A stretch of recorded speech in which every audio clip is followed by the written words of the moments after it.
Bogotá, marzo de 2025. Empieza el IDUS de marzo. Hace más o menos 5 años que no visito el aula máxima de la Universidad del Rosario. Veo en las paredes de la habitación las fotos de rectores del Colegio Mayor. Algunos de estos cuadros se refieren a siglos ya vencidos. Hoy vamos a hablar de algunos de los personajes que ocupan esta habitación.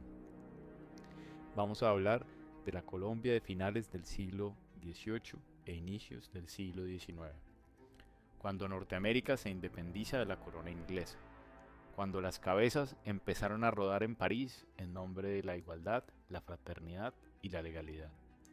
Vamos a continuar con otro capítulo de la historia de Colombia y sus oligarquías, de Antonio Caballero.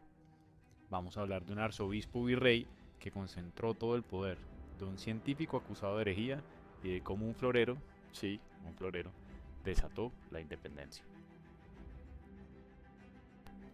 Antonio Caballero y Góngora, arzobispo y virrey, el poder absoluto, un tipo contradictorio, ilustrado pero fiel a la corona hasta la muerte. Caballero y Góngora quería modernizar la educación, el mismo arzobispo, pero los religiosos se opusieron. ¿Les suena familiar? Pero su gran legado fue impulsar la expedición botánica de José Celestino Mutis, un proyecto científico increíble. Mutis, un médico, botánico, astrónomo, matemático, un genio. El tipo que trajo la ilustración a la Nueva Granada. Pero estaba aislado, aquí en medio de las montañas, lejos de los debates de Europa. Mientras tanto, el mundo estaba en llamas. La Revolución Francesa, la independencia de Estados Unidos, la Revolución Industrial en Inglaterra y Napoleón conquistando Europa. Napoleón invade España y pone su hermano en el trono. El imperio español se va al carajo. Para financiar todas estas guerras, España exprime a sus colonias, sube los impuestos y la gente se va hartando. Con los reyes españoles presos, se forman juntas de gobierno en toda América, el principio del fin del imperio. La ironía sobre este punto es que una gran cantidad de esos impuestos recaudados por España se iban a financiar la independencia en Norteamérica. Por otro lado, y en otros territorios, en 1781, en la Villa del Socorro, la gente se empezó a rebelar. ¿Por qué? Por la subida del precio del tabaco. Así empezó la revolución de los comuneros. El virrey pretendía subirle el precio al aguardiente, al tabaco y otras operaciones en la colonia. Los criollos, que eran los hijos de españoles nacidos en América, apoyaron la revuelta, pero con cuidado. No querían la independencia, solo querían asustar a los españoles.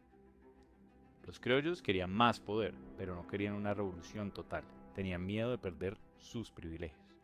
Un gran ejemplo de esto, el marqués de San Jorge, rico, poderoso y quien apoyaba a los rebeldes, pero también defendía el orden de la corona. Un doble juego impresionante.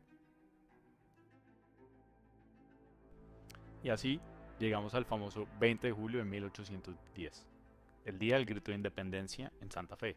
¿Y saben cómo empezó todo? Por un florero. Bueno, esa es la historia de siempre. Estalló el florero y todo, pero así empezó. El plan de los criollos era solo armar un pequeño alboroto. Ahí entra José María Carbonell, que se va por los barrios agitando a la gente y la cosa se sale de control. El pueblo pide un cabildo abierto, una reunión para decidir qué hacer, y terminan poniendo preso al virrey.